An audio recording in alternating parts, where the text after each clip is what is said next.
Hey everybody, it's Nate Scott with Windermere North Sound here with another Tuesday 2-minute update.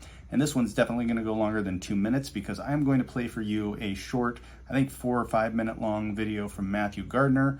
Matthew is Windermere's chief economist. Windermere, by the way, happens to be one of the very few companies in this country that employ an economist to keep us up to date on what's going on in the real estate side of the economy. And Matthew every year gives top 10 predictions for the year. And he did that this last December or January. Today, he is going to give us an update on how he did with his predictions or how he's doing so far as we're halfway through the year.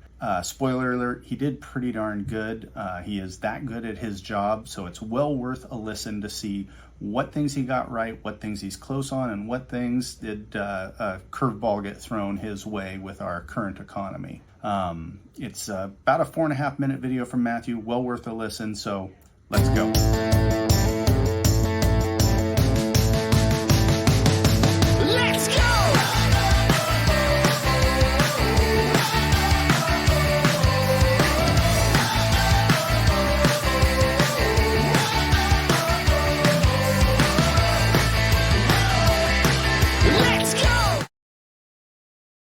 Hello there, I'm Windermere Real Estate's Chief Economist, Matthew Gardner, and welcome to this month's episode of Mondays with Matthew.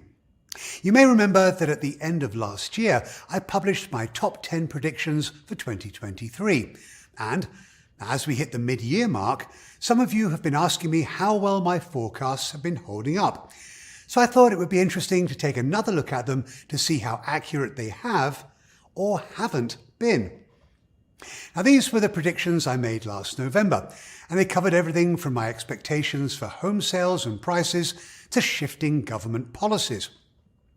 My first forecast suggested that sale prices would fall in 2023. However, I was not expecting any sort of systemic decline in values. And here you can see that year over year, prices are down by a bit less than 2%. But when you look at how prices have changed month over month, well, they rose by 3.6% in April and are up by more than 6% since the end of last year. But I'm still standing by my forecast that the median sale price in 2023 will be modestly lower than the 2022 number. And the monthly increase in sale prices that we've seen so far this year, well, that also supports my forecast that we are not going to see any long-term decline in home values. Although mortgage rates have broken above 7% 8 times so far this year, the first time because of the banking crisis and the second because of the looming debt ceiling, I expect them to become a little less frantic as we move through the second half of the year. That said, well, my call for them to drop below 6% this year is now likely to be inaccurate, given where they are today. Now, I still expect them to drop into the 5s, but not until early next year. Listing activity saw a very modest late spring bump, but for perspective, the number of homes for sale is running at about 40% of its long-term average, and I still don't see much growth this year. Why? Well, by my calculations, there could be over 20 million homeowners with mortgage rates at around 3%. Why would they move? And with limited inventory, the market is still technically favouring home sellers. Now, this is a little speculative because of what defines a traditional buyer's or seller's market. Well, it varies by location. But with relatively few homes on the market and the share of homes with price reductions dropping and list prices rising again, I just can't see a buyer's market appearing this year. Well, this doesn't look to be meeting my forecast now, does it? Sellers have been pretty bullish so far this year, but I would add that this is not true across the whole country. List prices are still down significantly in markets such as Haley, Idaho, Jasper, Alabama, and Elko, Nevada, where list prices for single-family homes are down between 30 and 50% from their peak.